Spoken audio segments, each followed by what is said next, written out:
Welcome back to another episode of Tea Transitions, where we explore the journeys, shifts, and quiet evolutions that shape we women who we become. I'm Rosie. Hi, I'm Farah. Welcome back. Our guest for today is Val. Val is in Brisbane, Australia. She's originally from Singapore. Welcome, Val. Oh, hello everyone. Very nice to meet all of you. Sorry for the little hiccup and delay. That's okay.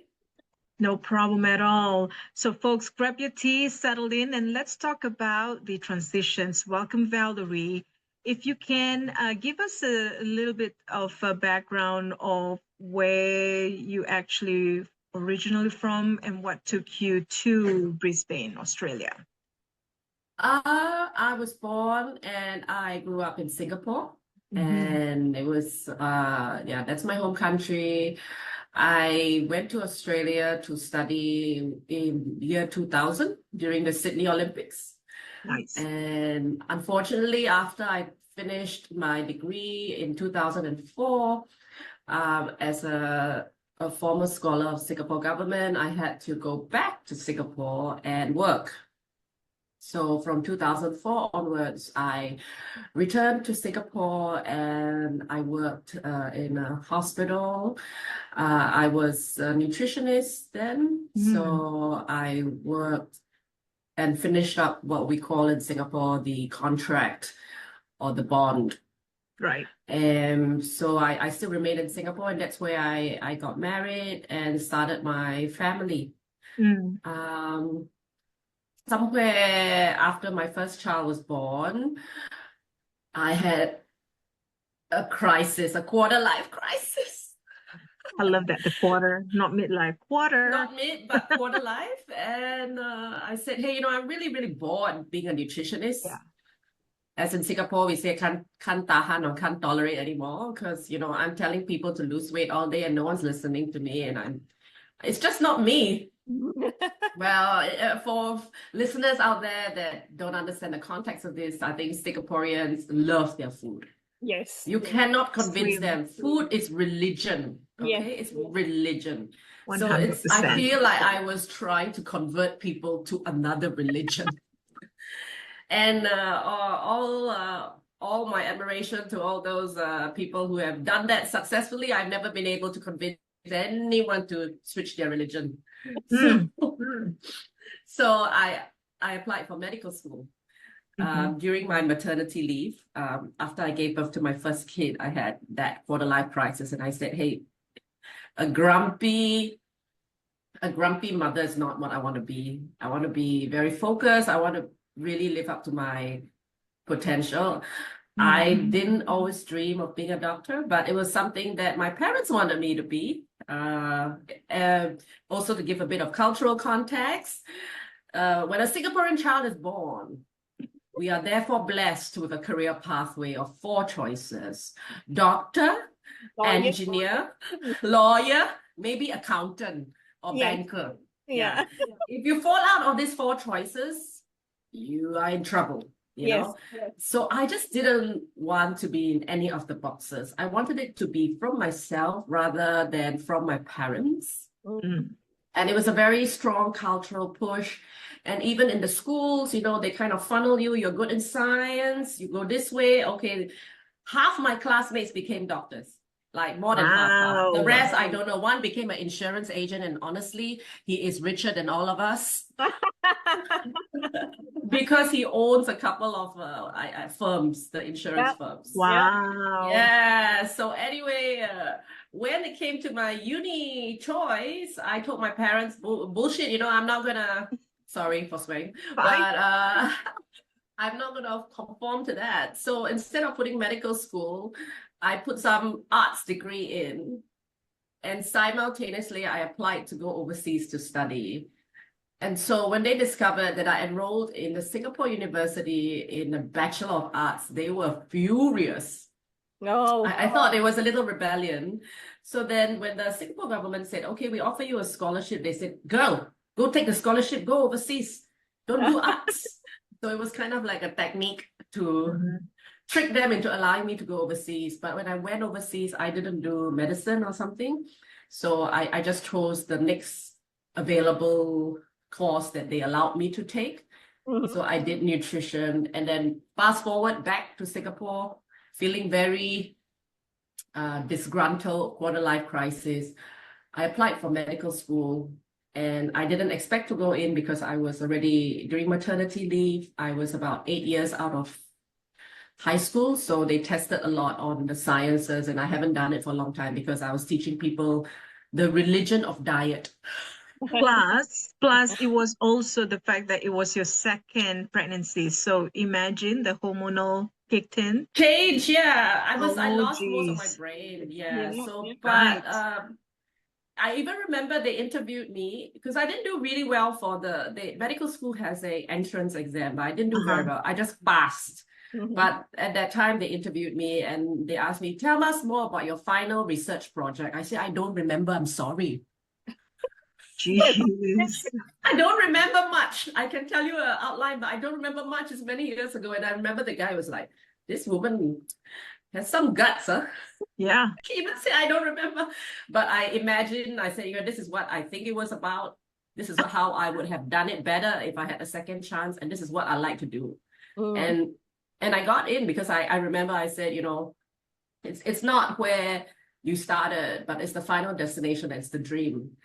And I got in, but halfway during medical school, I got pregnant again.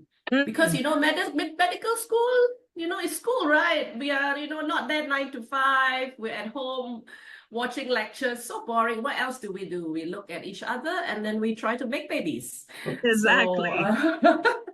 So So I got pregnant. emotionally, did it affect you, you think?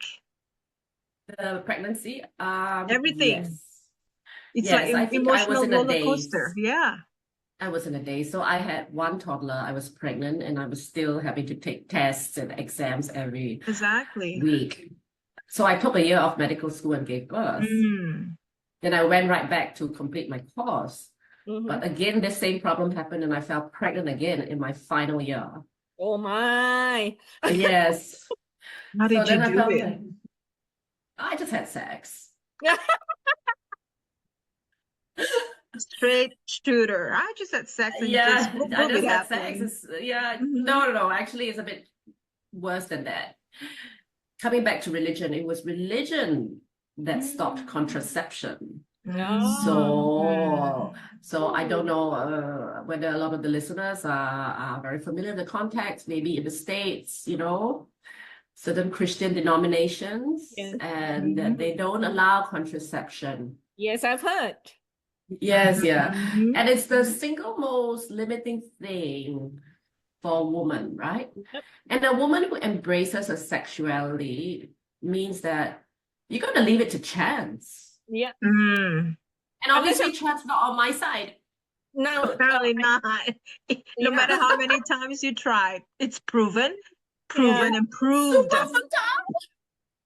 Oh my. So right now you actually have 4 kids. 4, right? yeah. So busy, yeah. Busy girl. Busy. I don't know. Big one is very big already. She's in uni, so I didn't have to worry. Yeah. But after I graduated from medical school, I had my last one, and I realized there's such a big difference between the eldest and the youngest. The eldest, I had no idea what was going on in my life. I had quarter life crisis. The last one, I really, for a moment, embraced being a mother because I was working and I could take maternity leave. I could be present. And it's such a challenge for women who want to work to create their career and balance family. I don't really know if we are actually good at either. Something's got to give. And to be honest, for me, I think it was my children that was compromised. I gave birth, I went straight back to work, that kind of, Yeah. And in between trying to bluff myself that I'm a great mother, but I'm not. But did you precious? Yeah, did you see yourself change though with all of the birth of your children in between finishing your papers? Did you see yourself evolving, growing? Because that's one thing that women, that's one thing women forget to focus on, which is that about themselves. And typical So, Singaporean, you just yeah, want to go, of do, course. do. Correct. So not As much a mom, choice. Like as a I working mom, sorry, as a working mom, you can only do your best because you're spread all over the place, basically, Mm. stretching yourself. I was like a peanut butter spread over toast. Yep. Spread very Very thin, subtly she described. That's good. Yes, correct. I was peanut butter spread over toast on Good a stuff in dieter, between. someone that was dieting. Love it. So very thin layers, you scrape. Well, to answer that question, I think, to be honest, I didn't have a concept of self. Mm. For the longest time, I just lived for my children and for like turning up at work. Because how it all revolves is that to get into medical school, the Singapore government puts you also on another contract. So I had just contract over contract. So I owe them like 10 years of bondage, slavery. So that to me was a big burden. So I just have to finish it, right? And maternity leave Can I translate interrupts that? it. Can I translate that process as hardship? Because it's a pressure. It's a pressure, yeah, it's a pressure. So I had to finish it off. Otherwise, I could not carry on my life, Wow. I had to finish the process. So I just went head on into it. And I'm a very work-driven person. I'm very goal-driven. Yeah. But I realized that, as I reach my midlife crisis, There you go.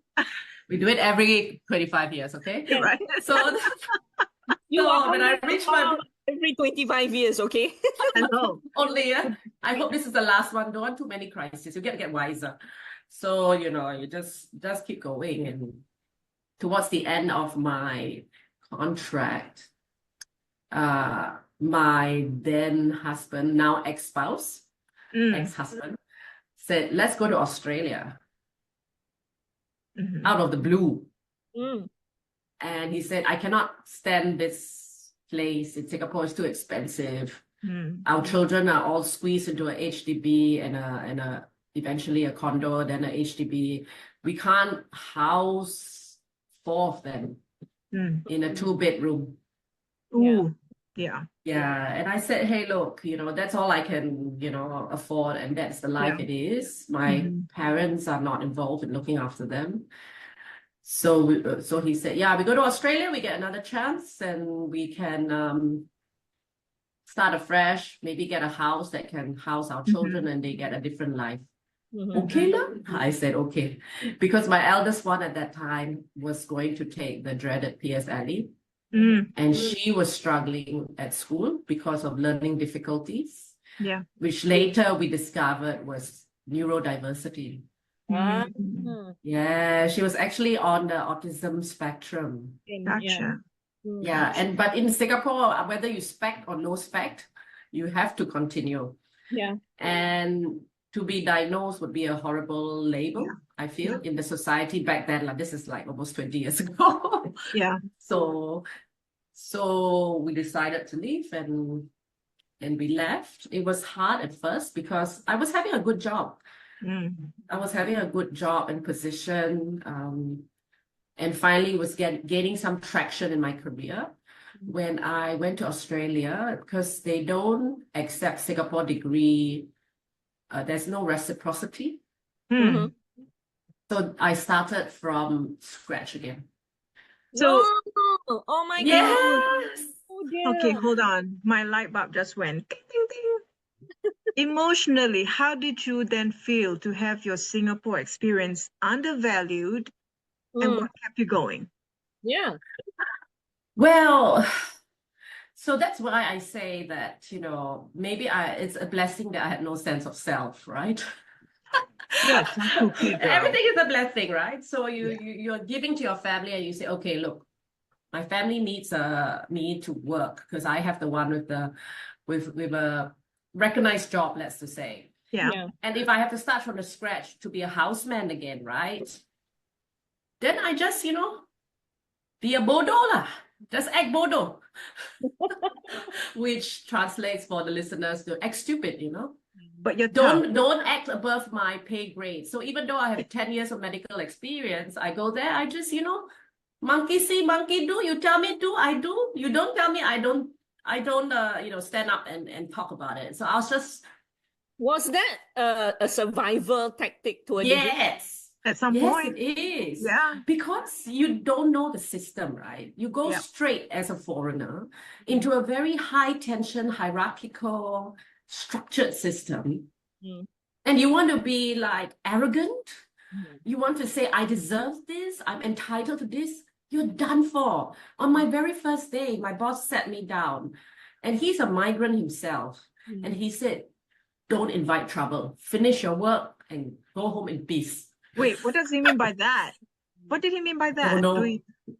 Well, for me, yeah, go home in peace. Don't invite trouble. Don't invite trouble. Don't make mistakes. Maybe that's what he meant, you know. And because I'm a foreign doctor, we are sent to remote places, like the countryside. And who are at the countryside? The rednecks, right? I was not working in Brisbane or Gold Coast. Yeah. You are really on the outskirts, so you're not in town. Like 1 hour, not too bad, 1 hour away from town. Yeah, still it's They're journey. all these hippie people. I don't know if you ever heard Byron Bay.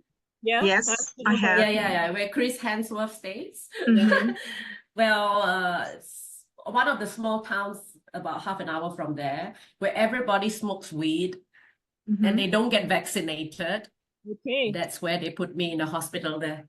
Yeah. So tell us a little bit about any of the unique hurdles then you face treating patients in these areas. Are they well accepting you as a immigrant, foreign looking doctor? Would they receptive or would they what? Very resistant. First, many of the nurses told me that I was the very first Asian they worked with. But I think I naturally have a extroverted and open personality. And I just do my work. I took my boss very seriously. Stay out of trouble. Don't complain. Do your work. So over time, I think the staff felt that I really was sincere. I did my work. I was open enough to talk to them and make friends. So we became close friends. Nice. And we worked very, very fun. But the patients were always a bit resistant. So at the same time, there was a German guy who was also from Germany, English not so clear some more. And he was obviously white, right? And he was treated differently. Yes. Even though I was more fluent in the language and he had a very strong accent. And it didn't matter because he's white. Yeah. I think at the end of the day, that was it. You know, what was facing them affected them more in terms of them accepting rather than, you know, the quality of it. Yeah, I mean, and this is where I think my philosophy of survival mechanism really helped me. I don't really care. I feel that I'm in their country. I'm new. I let them, you know. I let them. I'm not going to fight the fact that they're racist. I'm not going to get personally upset. I laugh and I let them because I believe that they have their own values. Now, and they ask me stupid questions, right? They ask me stupid questions like, what's your real name? I said, my name is Valerie. They said, what's your real name? And I said, well, Valerie is on my passport, but I have a Chinese name. You want to know it? If you want to know it, you have to pronounce it correctly. There you go. So on the same token, as an international medical graduate, what biases or barriers besides language, besides looking at your skin color than theirs, you know, what else do you think that stood out as part of that you encountered? I think the worst one is jobs. So we are all pushed out to the rural, more unwanted jobs, I would say. If you wanted to go to the main hospitals, you got to know someone. But if you're new to the country, who would you know, right? Yeah. So we have to start someone. So there's a little bit of a system of protecting the locals. Mm. And also the government actually, and this is not really well known, but the government actually limits international medical graduates to the rural areas by what they call a moratorium. It's a 10-year restriction for us to work in the city. Wait, So wait. to, yeah, In so for what? Your 10 first 10 years. years, for your first 10 years, you only work rural areas, suburb, but not city. Correct, unless you are hired by a city hospital. Okay. And that's why everyone fighting to be in the city metropolitan hospitals. Yeah. But then to get there, you need to know someone, remember? Correct. So then So it's how a do you chicken get and to know egg. people there? How do you get to know people there? So while when I was working in that little hospital, my immediate boss was from the UK. Mm-hmm. And she really liked my style of working as a Singaporean, very hardworking, don't complain, just laugh everything off. And she recommended me to another of her ex-colleagues, also from the UK, who was in a bigger hospital nearer the Gold Coast where I was staying. And at first he didn't want to accept because I was not from the UK. Mm. So he's creating a department of England. Mini UK. I don't want to say this so outright because they might know, but it's like, so what happens is that you either know someone, and then once you get one UK one in, the whole department become UK. If you get an Indian one in, all become Indian, So these are like little things. So almost everywhere. Yeah. Wow. So one of the places had one African boss, and suddenly everyone was from Nigeria. Yeah. So he said, nah, he doesn't know whether a Singaporean will fit in. Then my boss said, just give her a try. It's only 1-year contract. And he did. So what happened was I managed to go to a sub-metropolitan hospital that was slightly closer. Mm-hmm. And I did the rest of my requirement training, my houseman training there, which was good. But then when I finished it, I still had like 8 years left. I'm still serving it, right? Because I've only been here 8 years. So to get around it is to get higher qualifications. Yeah. Once you have higher qualifications, so I'm a GP. So once I got my specialization in GP, then I can apply for exemption. Okay. So then now I'm working in the city. What kind of support, whether formal or informal, that make a big difference through exams and workplace adjustments that you think was so beneficial and helpful for you? Well, I think I still give credit to my ex-husband who chose not to work. So he looked after my 4 kids full time. And maybe that's why he became an ex. Because a man who does not work sort of loses his purpose, I feel. All right. You can do it for 1 year, maybe during paternity leave, like the Swedish or whatever. But the moment it extends to like 7 years, there's something in their hunting nature. They lost the mojo. They lost mojo. They don't want to return back to work. But that's not a big issue for me because I'm very accommodating. Yeah. If you don't want to work, I work twice as hard. So, I mean, for the first couple of years, the reason was my youngest one was still a baby, so not after. But when she went into school, I think he lost the mojo to go back to work. And being in a foreign country was terrifying for him, even though he initiated it. But I think his support was necessary for me to complete the exams peacefully. And of course, we have very good colleagues. That's good.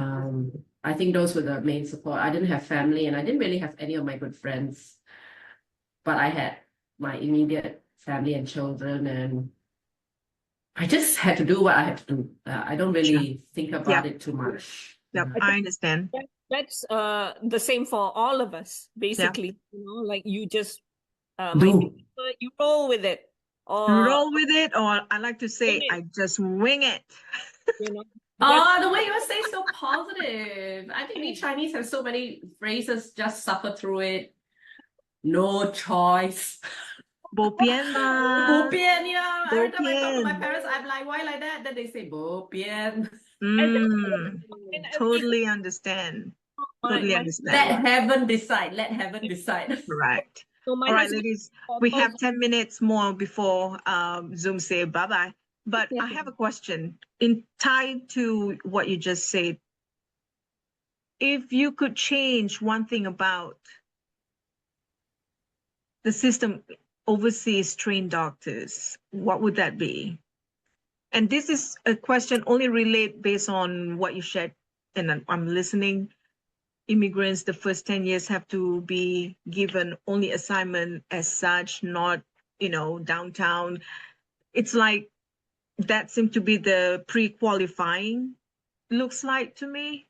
But I think that if I could change it, yeah, this is political. Okay, never mind. I'm not a citizen. I don't have to vote. But anyway, it's a very deeply political thing. But I think that as a new kid on the block, we really have to be in the city to receive a very grounded training.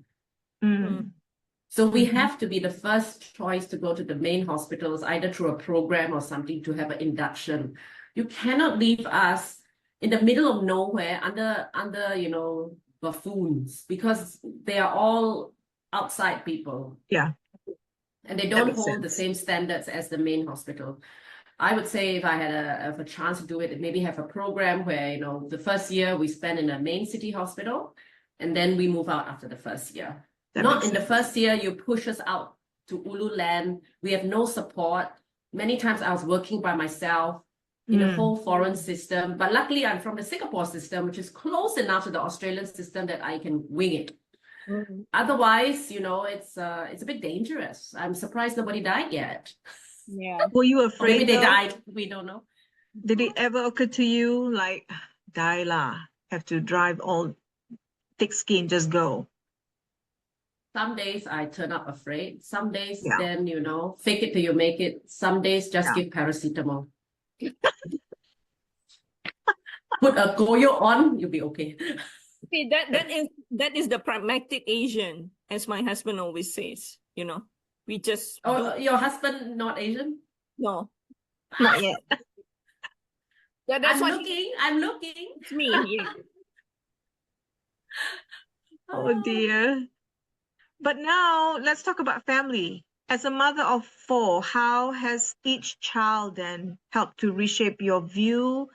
How do you then lay it down, put it out there, work-life balance? What is it for me in the medicine world? That can be tough. Well, now that I'm a GP, I'm more flexible in my time. So I only work 3.5 days, basically half days and some night. And in between, I have time to pick them up. And I think, all working mothers out there understand the value of the pick up and drop off. The most mundane, chauffeuring, boring task ever, but it's such a great time to catch up with the teenagers and ask them about their day.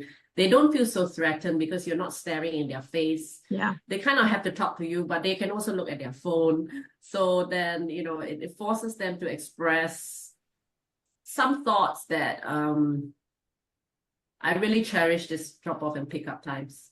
And I really think that when I divorced in Australia, it was a very tough time for my kids because they did not have any support from grandparents, peers, or cousins or relatives. They were all on their own. But they are very resilient children. And to this day, I think they're all girls, by the way. I have 4 daughters. Wow. So then they saw what hard work is. And they will be as tough cookie like their mama. I'm not that tough. I'm actually a very relaxed one. Now very relaxed. So my eldest, she recently moved to go to uni in 1 hour away in Brisbane. And she's living by herself, cook herself, very independent. Independent. So I don't even worry, you see. So because I know that the foundation is there, I don't worry. That's good. I also believe in choice. If she wants to take drugs and have a few boyfriends, just don't take money from me to buy your drugs and don't get pregnant. But if she does get pregnant, I know isn't that the tiger mom abortion. talking? Wait, isn't that the tiger mom talking? Yeah. I said don't ask. Yeah, don't ask money from me. You can do your own drug thing, but you got to fund it.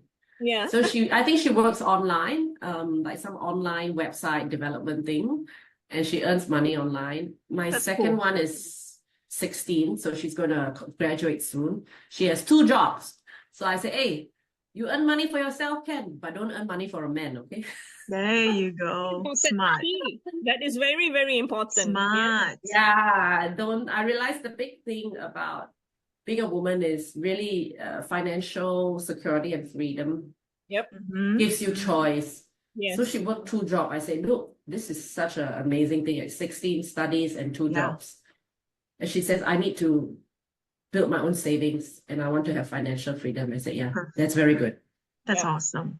Good job. Yeah. So I'm very proud. And I Yeah. don't know whether it's upbringing, but I think you know, what I really think is true is that children role model. Yes. There you go. They need that role model. Yeah. You are very strong in that sense, and Yes. they have a very, very good role model in you as a very hardworking, Yeah. resilient woman. Yeah. Oh, but I don't think they always saw it that way. That's Not right because of now. their mother. Yeah, now One they day. see. One day Yes. soon they When will. they are young, they don't quite have the clear idea. Yeah. They see mommy as absent. Ah, yeah, mommy is always absent. And of Hmm. course, the father sometimes emphasizes that I'm absent. But now that I have more freedom of my time and more flexibility, they see that actually it can juggle, you know? Yeah. Yeah. I All mean, right. My last question. Sorry. Go My last question. What advice would you give anybody out there, any woman out there, a potential doctor eyeing for a role in Australia, but scared of restarting at the bottom? You must find a purpose to do it. Mm. So if your purpose is your children or a new life, you just try and be open enough to fail. Because if you fail, there are other jobs available. And if not, be prepared to go back to your home country if it's possible. Have a backup plan. Have a backup plan. It's a very long and very painful road. And many times I felt very humiliated Mm. and also had to take so many exams I don't remember. And these are like qualifying exams. Mm. And you just have to swallow your pride and say, I got to just get this down, have a smile, and be grateful to the people that help you. Yeah. And be loyal and grateful. I think that really a good attitude would get you far. As always. Yeah. That's very good. Otherwise, I just wanted to say that on the Gold Coast, they have a lot of stripper jobs and they pay very well. So if you have a figure and you don't mind dancing, you don't have to have sex with all these people, but a stripper job pays very well. I Cash. might have visited one or two during my traveling days with all those, tourists. Yeah. It's one of the things to do along Gold Coast. That's right. And they earn well because I got patients who are strippers. And I kind of joke with them a lot. And I ask them, hey, do you have to have, a certain body type? And apparently nowadays, they want anyone. So don't worry. You don't have to look like a Baywatch. You just have to have the vibe. Yeah. So, Oh, okay. I shall keep that in mind. yeah. If you want side gig. I'll pin the word vibe in That's this a vibe. Do you have the vibe? If you have the vibe, you can try. Oh She earned a lot God. of money. Can you imagine? People share with me how much, all this fun stuff. I have so much fun in my work now. That's good. It was totally worth it. The stories that I hear, I can make a whole show, I think. It makes a lot of difference too. You're having fun with work, even though at the very beginning it was very challenging and tough, right? Perfect. Oh, yes. Yeah, Awesome. you're right. Well, we are coming to our end of the show, believe it or not. I enjoyed this conversation. Thank you so much, Valerie. Well, thank you, ladies. I think you guys, thank you so much for inviting me. And it's always been a pleasure. Very brave to do podcasts. I'm too lazy, but I kudos to all of you for wanting to put opinions out there and stories.